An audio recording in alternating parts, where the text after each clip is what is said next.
নমস্কাৰ, কি খবৰ বন্ধুসকল? আপোনাক অনলাইন হেল্থ বিকে চেনেললৈ স্বাগতম জনাইছোঁ। বন্ধুসকল, আজি এই ভিডিঅ'টোত দাঁতৰ পোক মাৰা, দন্তক্ষয়, দাঁতৰ পোকে খোৱা বেমাৰৰ কেইটামান ঔষধ দিব ওলাইছোঁ।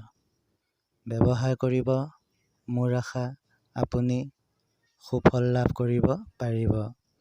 মোৰ চেনেলটোত যদি আপুনি নতুন, অনুগ্ৰহ কৰি চেনেলটো ছাবস্ক্ৰাইব কৰি দিব।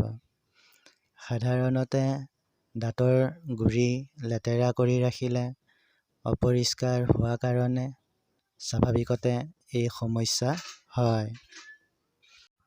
বন্ধুসকল, এতিয়া জানি লওক এই বেমাৰৰ লক্ষণসমূহ কেনেকুৱা ধৰণৰ হয়। দাঁতৰ গুৰি বিষ হয় আৰু দাঁতৰ গুৰিত কিবা এটাই কামুৰি থকা যেন লাগে। বিষত গালমুখ উখহি পৰে, খাবলৈ সময়ত অসুবিধা হয়, শেষত দাঁত উঘালি পেলোৱাৰ বাহিৰে আন একো উপায় নাথাকে। বন্ধুসকল, এতিয়া এই বেমাৰৰ ঔষধ দিয়া গৈছে। ভিডিঅ'টো শেষলৈকে চাই থাকিব। এটা পাত্ৰত আকন্দৰ আঠা ৰাখি শুকাই ল'ব।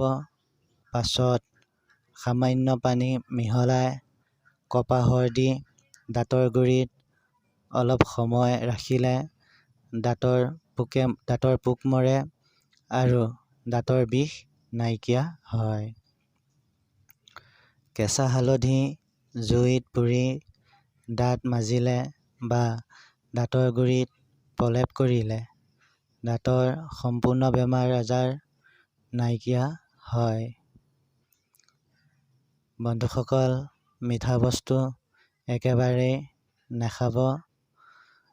সাৱধানতা ৰাখিব। বিড়ি, চিগাৰেট, জ্বলা-পোৰা বস্তু নাখাব। বন্ধুসকল, ভিডিঅ'টো ভাল লাগিলে লাইক আৰু ছাবস্ক্ৰাইব কৰি দিব। অনলাইন হেল্থ বিকে।